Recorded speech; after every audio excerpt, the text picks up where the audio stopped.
Hey friends, and welcome back to another installment of Academically Dope on Monday, where I give you, the graduate students, some tips and tools on how to survive this semester and also to rethink Monday. I know no one's excited about Monday, but Monday is excited about you, and maybe it's just time for you to just start to rethink it. I mean, I don't know, that's what I try to do, and Monday has been working for me. But without further ado, I know we're getting to the end of the semester if you're in the humanities, or if you're still in school and your teacher requires you to write final papers. I know we're getting to that point where a lot of people start to feel anxiety. And I wanted to share a tip or strategy that I really use to write more quickly. Now, I know a lot of people are like, you shouldn't write fast. Writing is a process, and it is. But we're still trying to get out of school, and we're still trying to have our sanity intact once we do. And so I'm just going to share with you what I do before I sit down and write a paper. Now, remember, I'm in English, so majority of my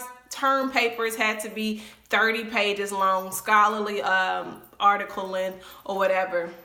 And so what I would do is I would write before I write. Now you're probably like, Briana, what does write before you write mean? Well, this is what it means. It means that I'm thinking about it before I sit down and write the paper. I'm thinking about it when I'm going on a walk. I'm thinking about it when I'm driving down the street. I'm thinking about it. I'm not having music on. I'm really thinking about possible approaches to this task, because what I do know is that when you sit down and write, sometimes if you have not thought about it, then you kind of are still looking at a blank screen for an extended amount of time, and nobody wants that. We don't even have time for that, honestly. So what you want to do is start using those in-between times when you're like walking to class or driving or something that requires you not to be as focused. I want you to start thinking about approaches to your writing. What would this paper require of you? How much research do you need to do? What do you know? Like, start to ask yourself those questions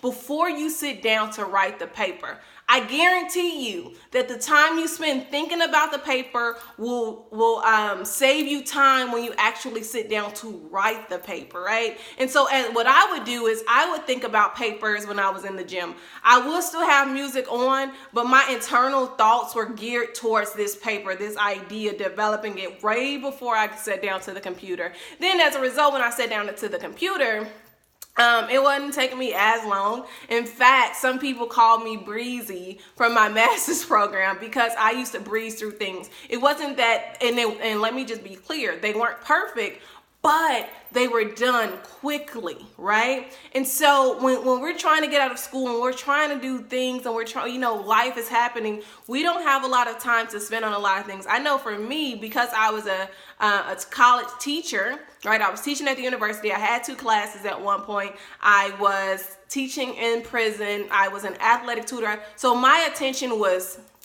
here, and here, right? So I didn't have time to just sit down and focus on one thing. So what I would do in between those times of what I had to do, I would start to think.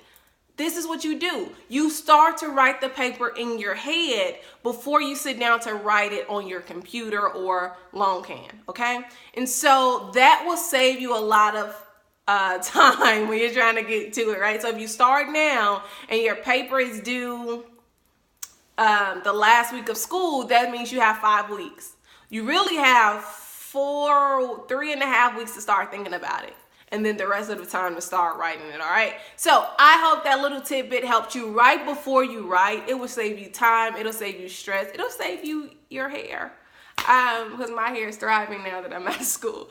So as always, if you know someone who is struggling to get through school, whether it's graduate school or any other form of higher education, send them on over to these videos and tell them about it. Share the love, share the information. Don't be stingy and selfish.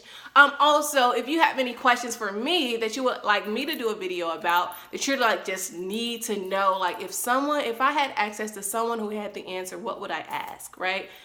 I could probably be of help. If I can't, I will find someone who could be of help to you. So I hope you enjoyed this idea of writing before you write. Give it a try. Let me know if it works for you, and I'll see you in the next video. Take care. Bye.